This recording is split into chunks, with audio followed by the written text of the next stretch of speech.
is Audra Mayhan. Ask the question. What is one thing about you that either no one or hardly anyone knows? That is very interesting. Actually, I know that most people do not know that when I put my shoes and socks on in the morning, I put my sock on and then that same shoe on, and then I change feet, put my sock on and then that shoe on. I do not put my socks on first, then my shoes. And I can tell you why if you are interested. Why?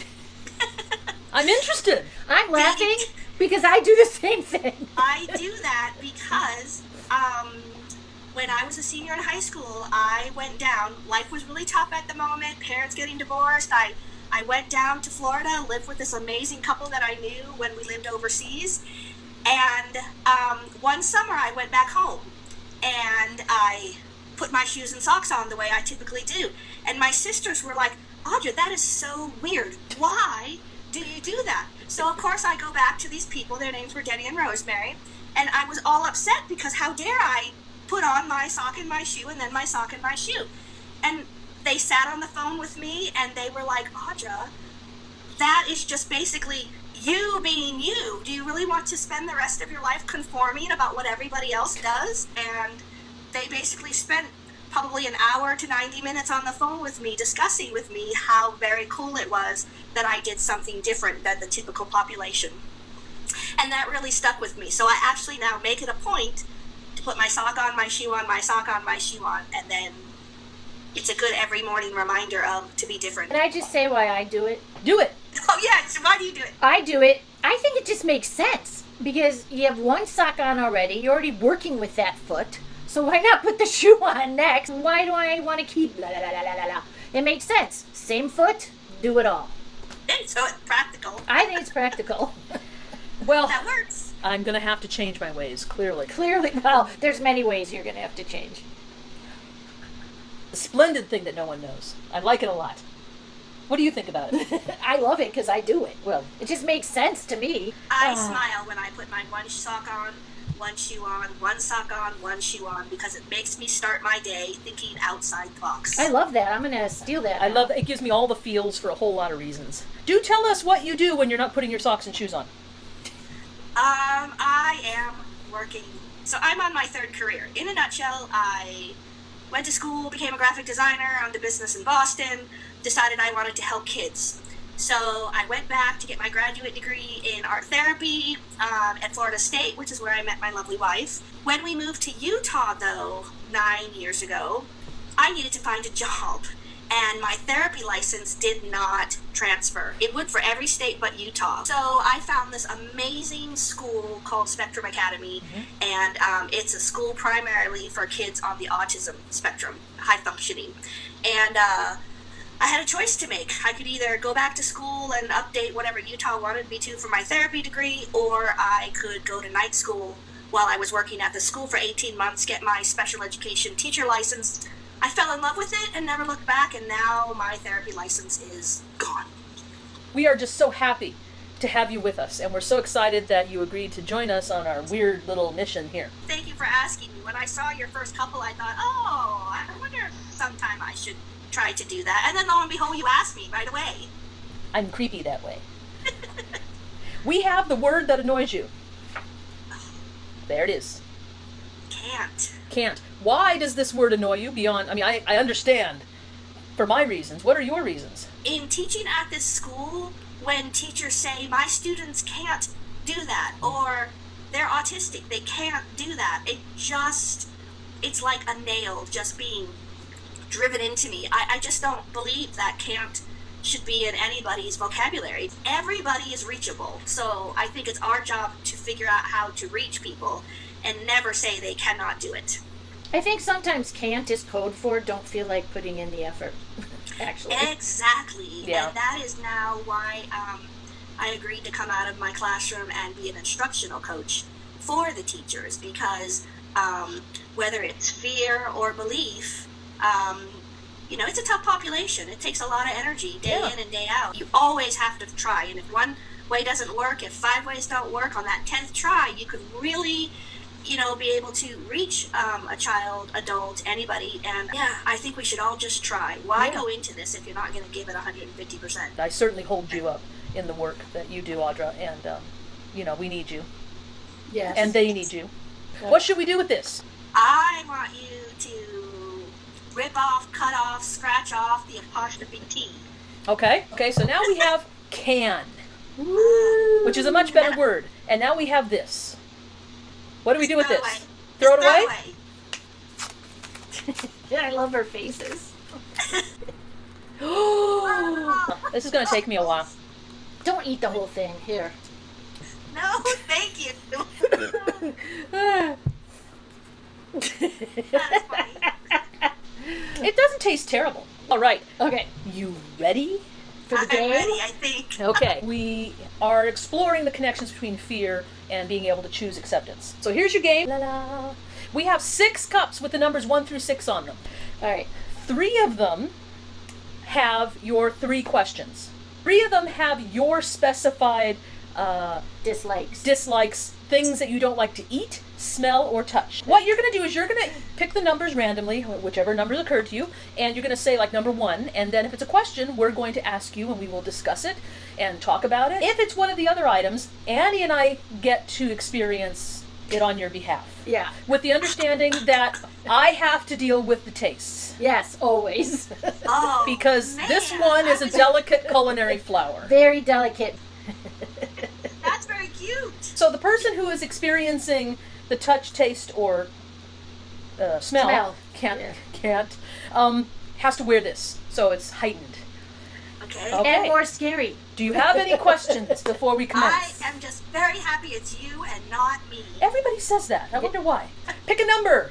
1 to 6. 4. 4. Up. Is it a thing? There you go. All right. I have to take my glasses off because this I thing. may have to do this again. This It's very alarming. Okay. You ready? Okay, yeah, well, as ready as I ever am. Am I touching or smelling? You're smelling. Okay. Is it near me? Not yet. I'm afraid. I'm always afraid. You should be. Ready? No. Ah! Is that gas? Is it gasoline? It is. That's what it smells like. Bleh. Want it again? No. Oh. Now the Yeah. room smells like gasoline. I mean, I had a choice between digging into our garbage can for the ew at the bottom, I was or gonna Thank wonder if God that you was didn't gonna do be that. it. or gasoline. And the one that I had accessible was gasoline because we have a gas-powered lawnmower. And I'm not crawling in our garbage bin, so this is what it is. Next number. 3. 3. 3. It's a question. Yay! See, she loves Okay. me because she always wraps them in something I'll like. It's a rhino. I wanted it to look like a tail, but it kind of looks like a poo. Want to read a question? Yeah. Oh, and it's purple for me. I know. All right. He's There you done go. going. Done. He's clean. He's happy. He's all clean, relieved. like Okay. cotton now. All right. Here we go. Here's your first question. Ready? Okay. Why do we feel fear? That's actually a very interesting question. I don't know that I understand exactly why, but I do believe that there's a great benefit to feeling fear. I feel like if you don't ever experience fear, then you're not ever going to appreciate when you're not feeling fear. When we're not in that fight or flight. I have a very big fight or flight in my illness. I have chronic fatigue syndrome and fibromyalgia, and I have adrenal fatigue. So I tend to forget a lot, whatever. Or I'm always like there's that tiger on my shoulder. I really appreciate the times when my body is able to relax and not be in that mode. And I can kind of think of that same thing. If you've never experienced something, how are you going to feel the peace? Yeah. I am the shyest Catholic gay woman with an illness that nobody understands. And I used to kind of bemoan all of those and think, oh my heavens, why me? Now I'm like, oh, well, not that it was very enjoyable, but thank you, because I feel like I appreciate life and people on a much deeper level than maybe one might, or I'm, to not be judgmental, how I might have been having not had all of these things that I had to struggle through. And so now I kind of think of it as a blessing. Yeah. That's cool. And, that's a hard place to get to for a lot of people, is to come full circle and realize that. It's a muscle in a way, right? Learning to work through fear, or learning you'll survive. Because I have a similar fight or flight issue for a different reason. And the last time I had what I call a dark night, which often lasts for months, I remember thinking, if I get through this, because there's always a if sometimes when you're in the middle of it, I know I will come out wiser and stronger, and it happens every time. It feels yucky. I can say yucky, right? Yes. It feels yucky, but fear or any negative emotion can really serve that purpose of teaching us resilience. That's part of what we're talking about. And resilience, again, can help lead to acceptance. Yeah. All right, pick a number. I'm moving us on. Next one. You have 1, 2, 5, or 6 left. 1. It's a question. You get to ask it. I put a little. Oh, you put a little sparkle rhinestone for me. Do you want it? Yeah, I usually put that as my third eye. Very hard to unroll. Okay, I'm ready. Are you ready? Okay, you ready? I'm ready. Okay. Has experiencing fear changed how you respond to different ideas, people, or beliefs? I would say that is a definite yes, and it kind of takes us back to what we were talking about before. If I think that experiencing fear, inherently, at least my hope for humanity is that it makes us more open and less judgmental. And I will say, I do think that leaving the career of graphic designer to become an art therapist to now work at this school with special needs, throughout that I have to overcome a lot of my own personal fears. But I find that being involved with parents who have kids with special needs, a lot of them apologize for their children, and I always tell them that they don't need to. A lot of parents come in and they've got their guard up and they're fearful for their child and they're in fight mode that the teacher's not going to understand them. At the end, when a parent cries, they're crying because I and we as a school have accepted their child wholeheartedly. Taking away the judgment for them puts down their guard, and I think it makes it better so that we can help their child. And I think if you don't experience fear and you don't understand that fear, then it's a lot harder to jump in and help or understand. Yeah. Does that make sense? It does. It does. For a parent, especially one who has had to really be that supporting foundation for their child, and that, going out there and defending, when you find a community in which you can be genuine and honest and vulnerable, and you can admit, I don't know it all, I need help. Right. It's a beautiful thing. And you feel safe. I think safety is big. Yes, it's a huge if part you of it. feel safe, we talk a lot in Kid Lit about creating safe spaces for kids. And it sounds like what you do with these parents who need it too is finally create this safe space where they can cry or be sad or mad or happy, whatever it is, but they can surrender. And what I mean by that word is just stop fighting. They can take a break. If I hadn't experienced the fear of what it was like to come out, or experience all those times I went into a doctor's office and they wanted to refer me to a psychiatrist instead of another doctor, feeling safe is so very important, I think, in being able to practice acceptance. I don't know that you can really appreciate it, though, if you don't know what it's like to not feel safe. Yeah, absolutely. I totally agree with that.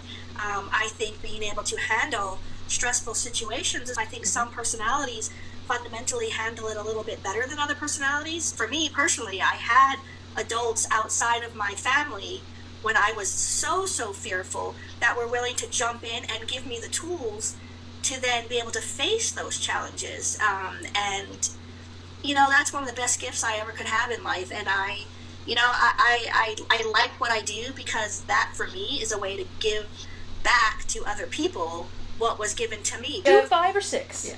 Yeah. 2. Oh, put on your blindfold. It's me again?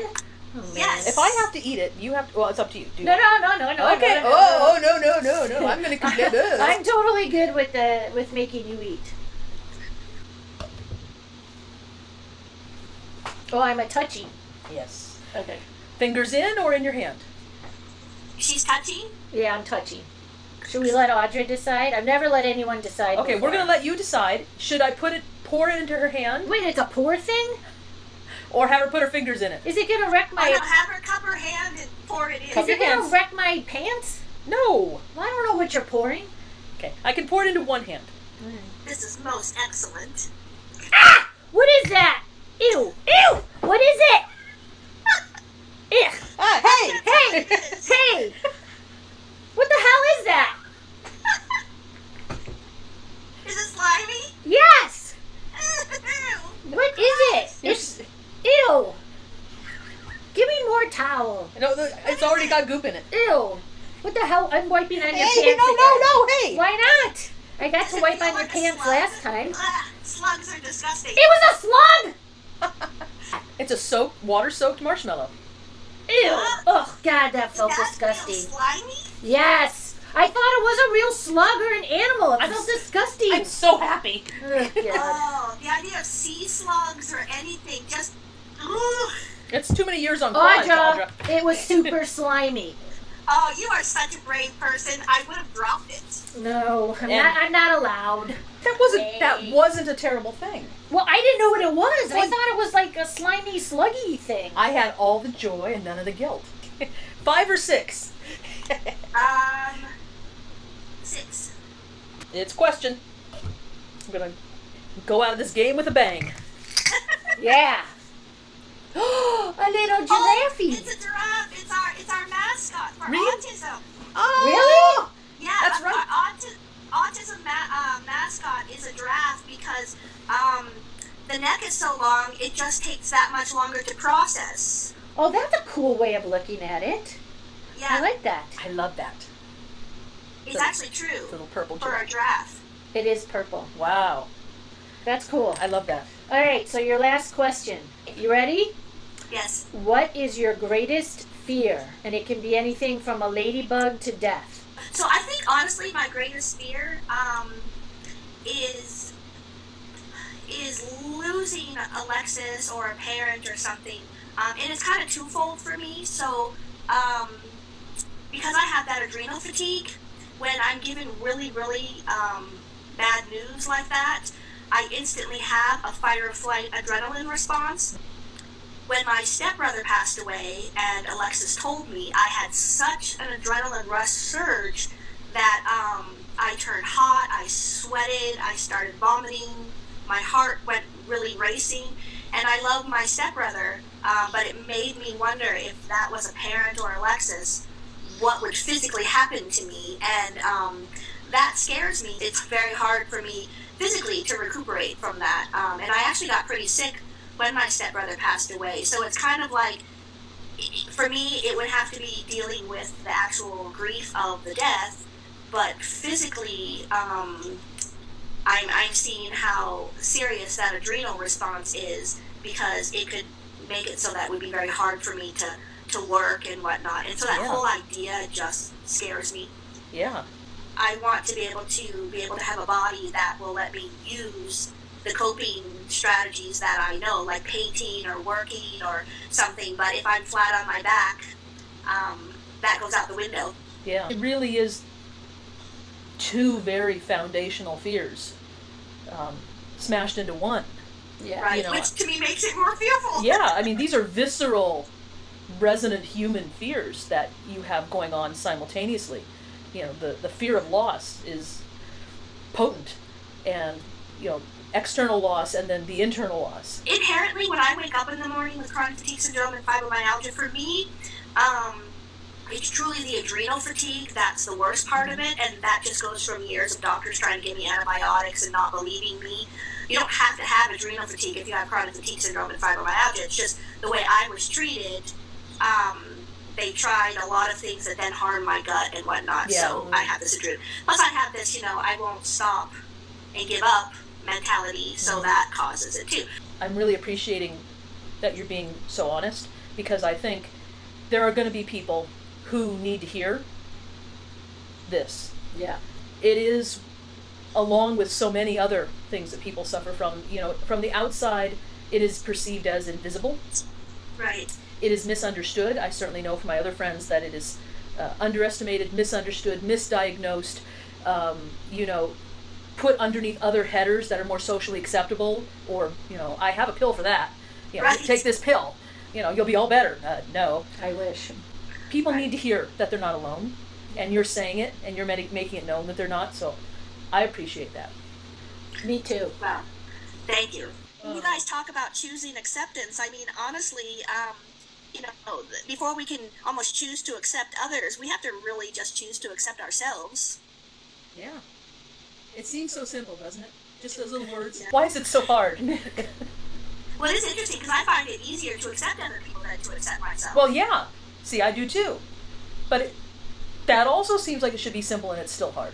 Sometimes. Sometimes. That's the hardest thing, I think. You leak so much energy fighting, not accepting yourself, not accepting a certain situation that you can't change. I mean, there are times, and we've talked about this, choosing acceptance has limits, and if something is harming you or someone else, then you have to resist or fight back, but a lot of it, you don't. All right, shall we do the, because I get to, because I know what this is now. Oh, this is the exciting one. This is the taste, which means I don't have to This do is why I it. get paid the big bucks. Yeah, she gets the big bucks for this. Oh, my goodness. All right. I'm wondering what you chose. She likes to put it on upside down. Did you see that?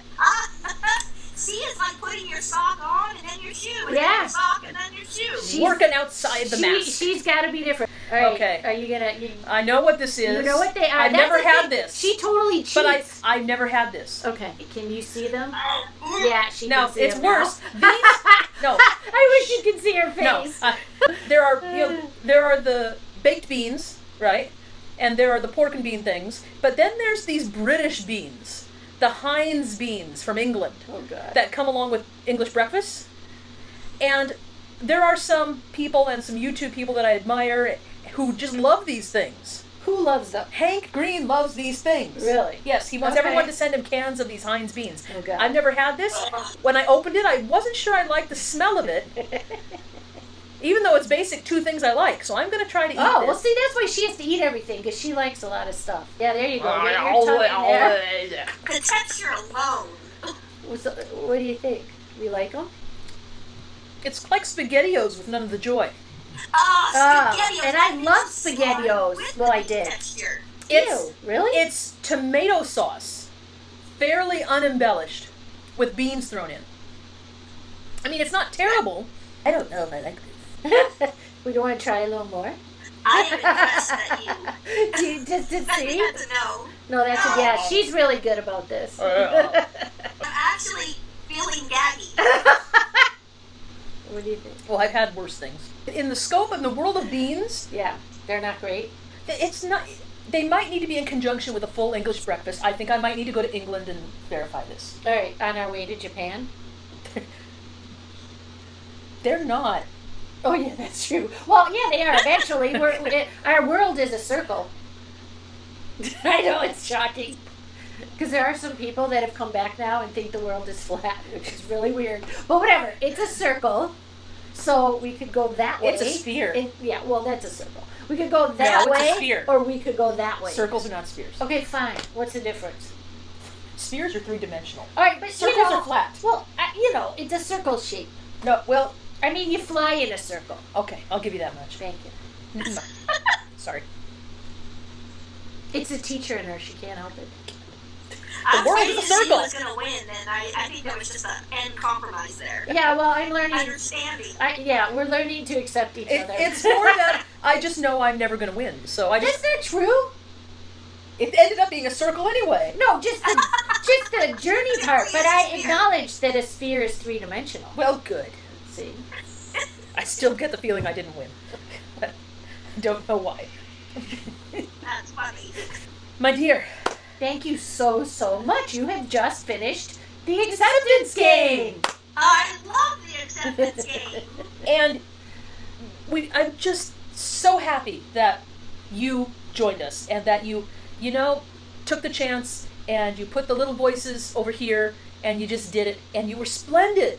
And this is great. Yeah, and you really Thank you. illuminated fear in some ways that we haven't had yet. Absolutely. And Yeah. I just think a lot of people are going to get a lot out of this.